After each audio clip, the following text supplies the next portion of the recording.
Assalamualaikum warahmatullahi wabarakatuh. Halo semuanya, kembali lagi kita akan bahas prediksi soal SNK bidang kebumian tahun 2024, nomor 29 dan 30. Oke ya, kita masuk ke nomor 29.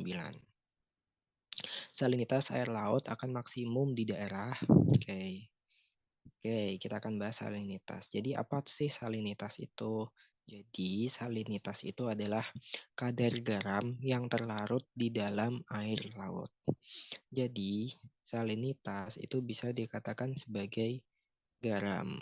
Garam yang apa? Garam yang terlarut di air laut.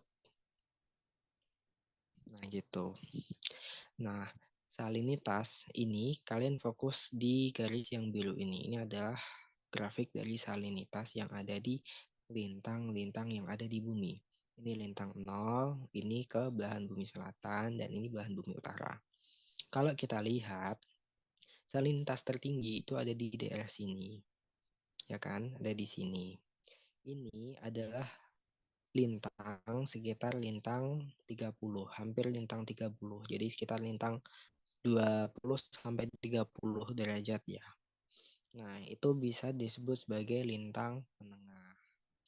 Kenapa salinitas kok lebih tinggi gitu ya? Kenapa kadar garam itu paling tinggi ada di daerah itu?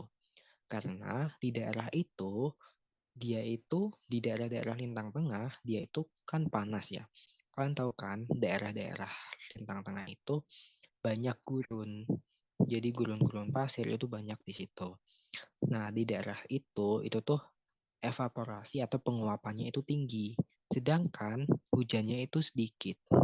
Dan salinitas itu sangat dikontrol oleh dua hal itu, evaporasi dan presipitasi. Jadi salinitas itu akan makin tinggi. Jadi kadar garam itu makin tinggi kalau penguapan juga tinggi. Tapi sebaliknya, kadar garam atau salinitas itu akan makin rendah kalau hujannya itu makin tinggi atau presipitasinya makin tinggi. Nah, di lintang tengah di situ evaporasinya itu tinggi karena dia panas ya, jadi penguapannya itu intens banget. Dan karena dia panas, hujannya juga jarang terjadi. Makanya dari kedua sebab itu menyebabkan salinitas itu benar-benar tinggi di wilayah tersebut. Gitu. Terus kenapa kok di ekuator lebih rendah ya? Kan kita tahu nih, di ekuator kan sinar matahari sepanjang tahun ada gitu kan. Nah, kenapa di ekuator itu salinitasnya lebih rendah daripada di lintang tengah? Itu karena di ekuator, walaupun dia panas ya, tapi dia itu masih banyak hujannya. Coba lihat deh di Indonesia. Di Indonesia, walaupun panas ada sinar matahari sepanjang tahun, tapi Indonesia kan punya dua musim ya. Ada musim kemarau dan musim penghujan. Nah, hujan itulah atau presipitasi itulah yang menyebabkan salinitas di wilayah lintang rendah, di lintang 0, itu rendah atau tidak setinggi di lintang menengah.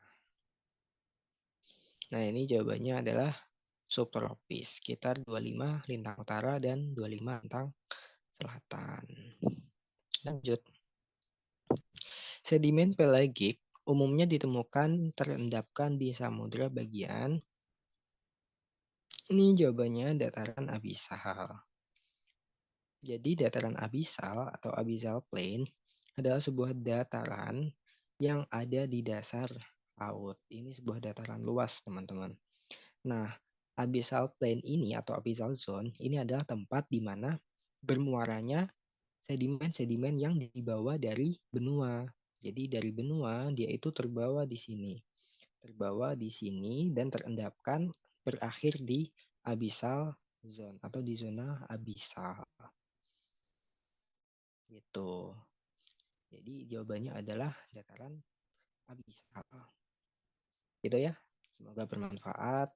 Kurang lebihnya mohon maaf. Wassalamualaikum warahmatullahi wabarakatuh.